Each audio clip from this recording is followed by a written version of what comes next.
बऱ्याच जणांना कन्फ्युजन असतं की डाएट म्हणजे कमी खाणं.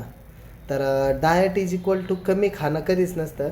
डाएट इज इक्वल टू तुमची बॉडीची रिक्वायरमेंट. म्हणजे तुमच्या बॉडीला काय काय पाहिजे, तर बॉडीला काय पाहिजे आपल्याला, की व्हिटॅमिन चांगले पाहिजे, मिनरल चांगले पाहिजे, कार्बोहायड्रेट चांगले पाहिजे, त्याच्यानंतर तुमचं फायबर चांगलं पाहिजे, गुड फॅट जी चांगली पाहिजे, त्याच्यानंतर प्रोटीन चांगलं पाहिजे, त्याच्यानंतर तुम्हाला फायटोन्यूट्रियंट पाहिजे, तुमची पाण्याची लेवल काय ती मेंटेन पाहिजे.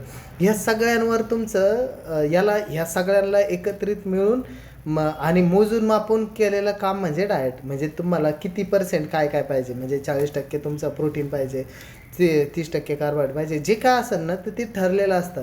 आणि मग ते जर तुमच्या बॉडीत नाही जाते ना, तर आपण मोजतो काय माहिती आहे का, आपण चपाती मोजतो, मी आज 4 चपात्या खाल्ला, 5 खाल्ल्या, जे काय असेल ते. तर ह्या पद्धतीनं जर आपण करत असाल ना, तर तुमच्यात फरक नाही दिसणार, लाईफ लाँग हेल्दी